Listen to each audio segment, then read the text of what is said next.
os casais estão cada vez mais se deteriorando, né? A gente percebe uma crescente do número de divórcios aí. E por que os casamentos estão acabando? A que você atribui isso? Tem uma série de fatores, né, cara? Tem o relativismo do homem pós-moderno, que não acredita em verdades absolutas, que questiona tudo e vai destruindo todas as fronteiras da tradição e das gerações passadas.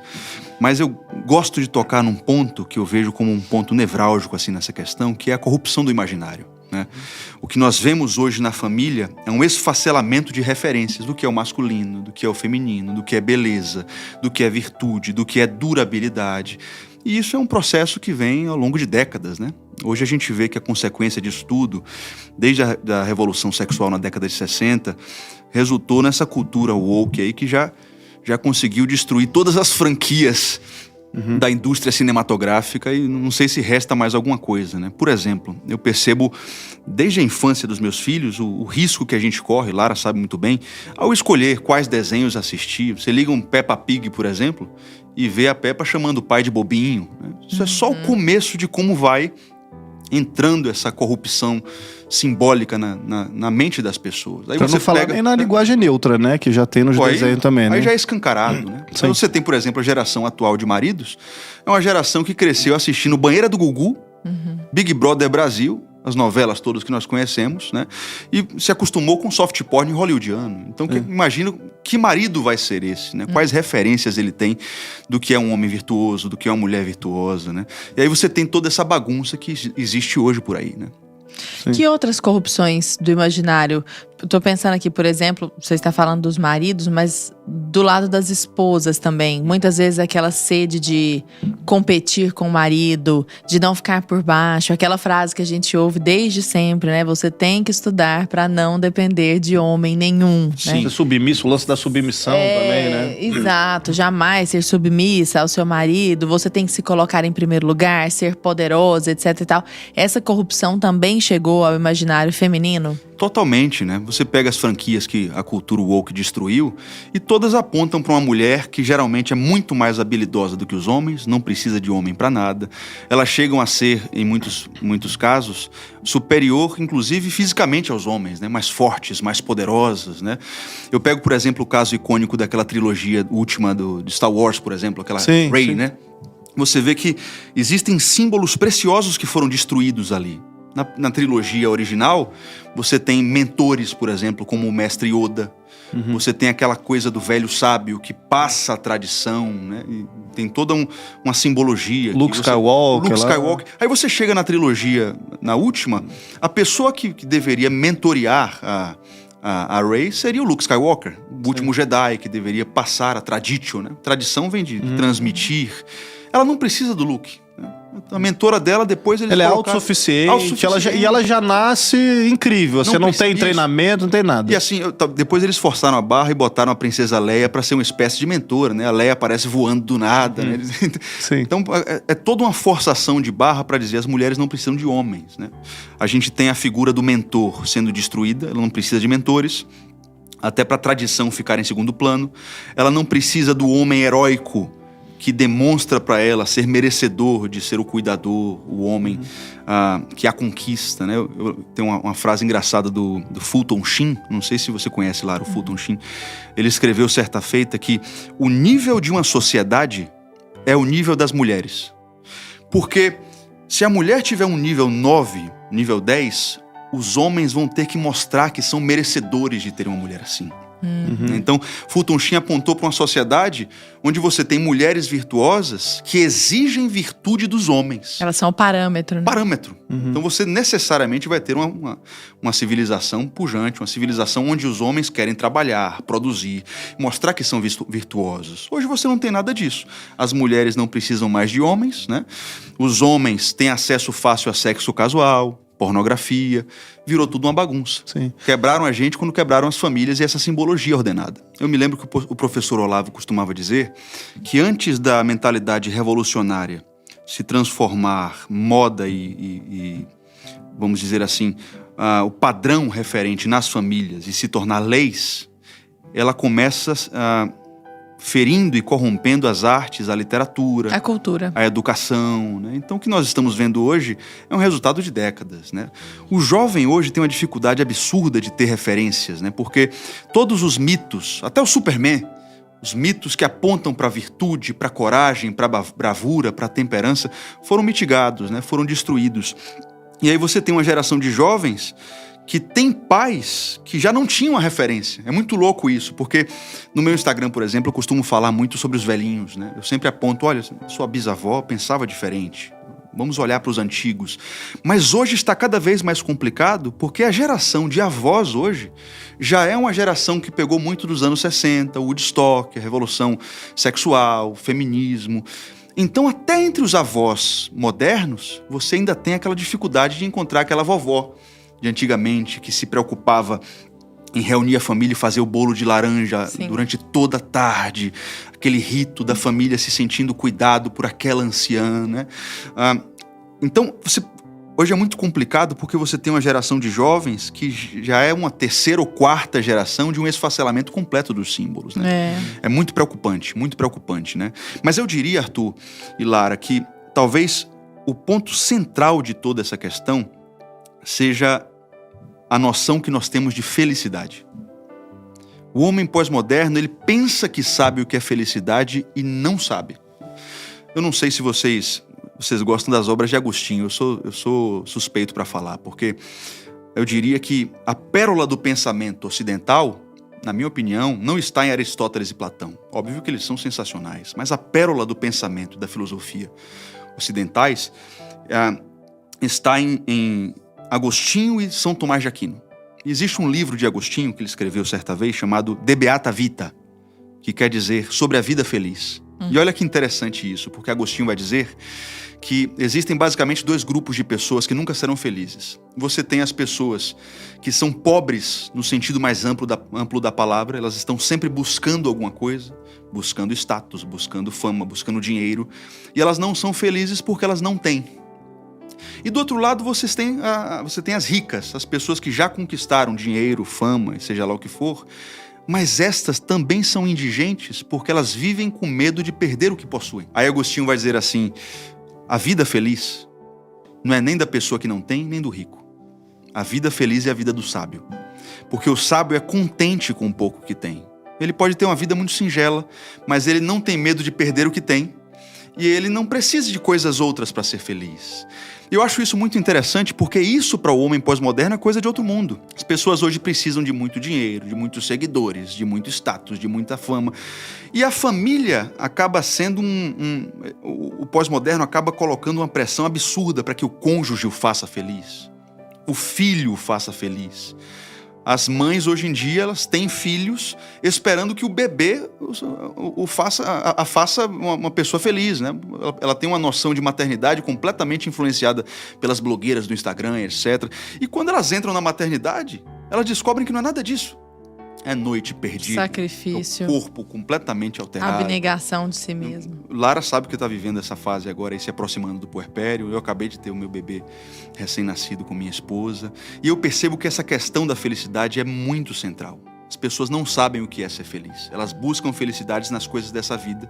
E elas não sabem alcançar essa felicidade que está no contentamento, na moderação. Em você ser feliz com as coisas poucas e a singeleza do ordinário.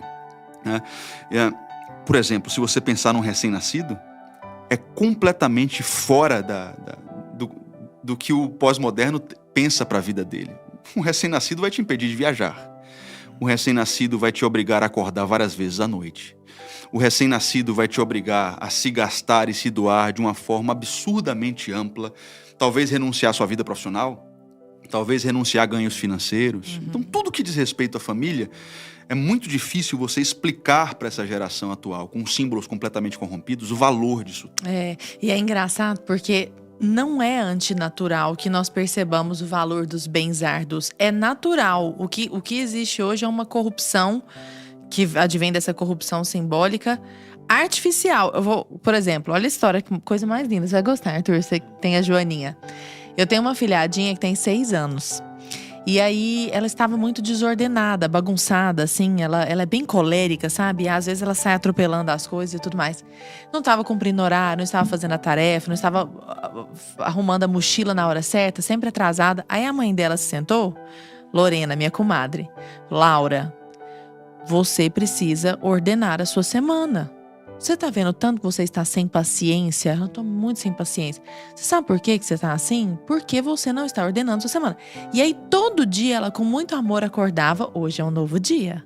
Hoje você vai arrumar sua mochila na hora certa, vai fazer a tarefa na hora certa, vai almoçar na hora certa. Aí, uma coisinha deslizou, outra... Mas foi consertando. Terça-feira, hoje é um novo dia. Hoje é dia de fazer e assim foi. Olha que interessante. Chegou na sexta-feira... Ela virou pra mãe e falou assim: mamãe, eu não sei porquê, mas eu tô com uma alegria tão grande no meu coração. Ela não tinha ligado uma coisa à outra. Estou muito feliz. Aí a Lorena, minha comadre, falou assim: eu sei exatamente por quê. É porque você cumpriu todas as suas obrigações. Você não brigou com a moça que trabalha aqui em casa, porque ela é muito estourada. Então você não brigou, você não implicou com a coleguinha, não sei o quê. Você fez as coisas no horário certo e tudo mais.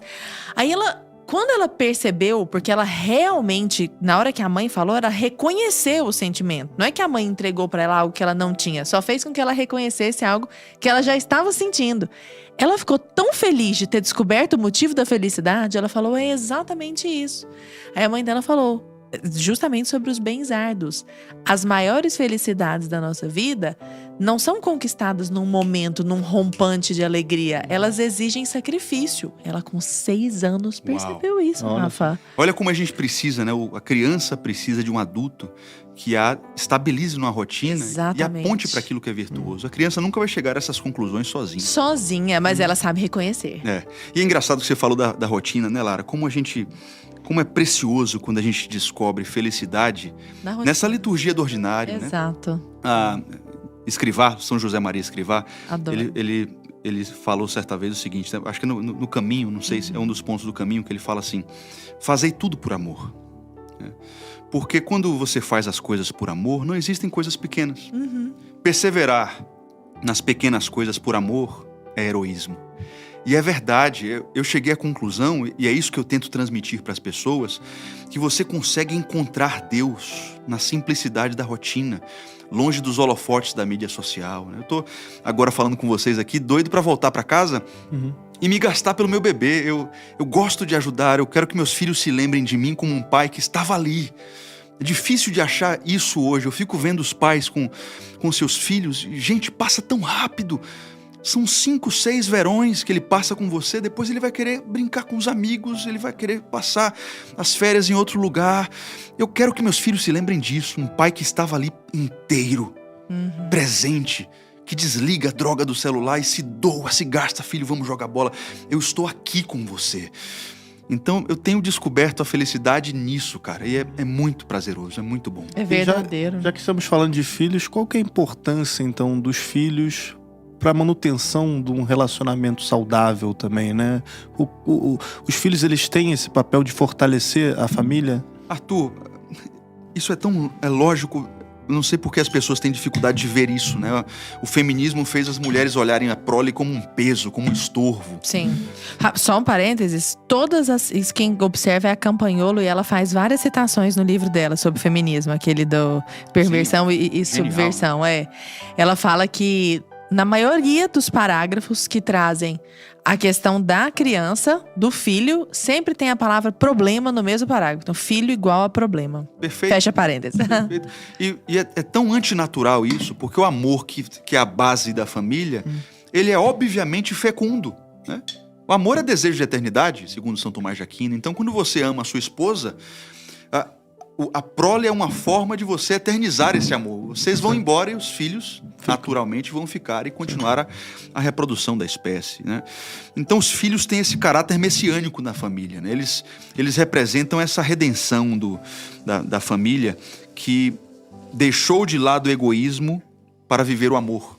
A mãe precisa se abnegar, ela precisa se sacrificar para reproduzir. Não é à toa que São Paulo diz para seu discípulo Timóteo que a mulher será salva dando luz a filhos, né? Porque existe algo, Lara pode dizer muito melhor do que nós, né? As mulheres passam por essa coisa da maternidade, da gestação, e existe todo um sacrifício que, apesar de ser doloroso, e ninguém pode negar isso, constrói santidade em você, te aproxima de Deus. Então os filhos têm essa coisa de fazer com que a família se lembre que o que é o fundamento familiar não é o meu próprio umbigo, pensar em mim mesmo, meus sonhos mesquinhos, profissionais, financeiros. Não, a base é o amor. E a gente está aqui para amar. E os filhos são a continuidade desse amor. A gente está falando muito de família, eu queria só dar um passo para trás, até por uma questão técnica, né? Não sei se a gente pode utilizar esse termo, do que é de fato uma família, porque hoje eu acho que esse conceito também se perdeu, né? Hoje tudo é família, uma mulher com gato é família, sabe? Uma pessoa com a samambaia é família, sabe? O que pode ser caracterizado uma família? No mundo relativista, onde você não tem verdades absolutas, onde a referência é o próprio indivíduo que constrói sua própria moral, constrói sua própria verdade, família pode ser qualquer coisa. Mas a gente sabe que não faz sentido, né?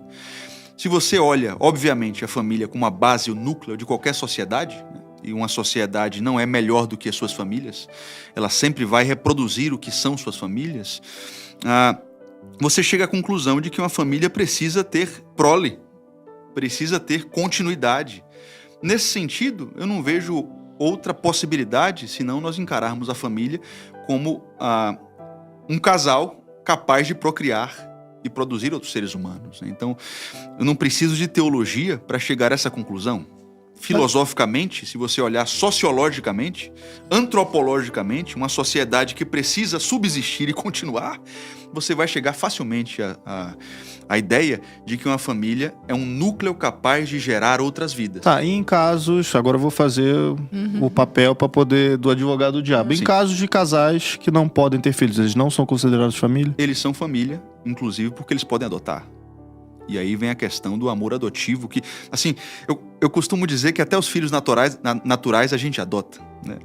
Existe um nível de adoção na criança. Tanto é que existem pais que abandonam seus filhos e os orfanatos estão cheios de crianças que foram abandonadas, né? Então, os pais que, pela soberania de Deus, enfrentam a infertilidade, eles devem ter consciência de que talvez eles tenham uma missão muito linda neste mundo, de adotar os filhos que foram abandonados ou que passaram por uma situação de morte dos pais.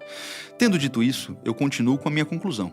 Uma família é um núcleo capaz de gerar, mas não só de gerar, educar, discipular. Crianças que estão chegando e impulsioná-las para que façam a mesma coisa. Família é isso. É um casal que se juntou maritalmente, é capaz de produzir filhos, ainda que adotivos, e discipular esses filhos para que eles façam a mesma coisa. Logicamente, você vai ter crianças que vão crescer e vão fazer a mesma coisa, e aí você tem uma sociedade que não vai deixar de existir, né?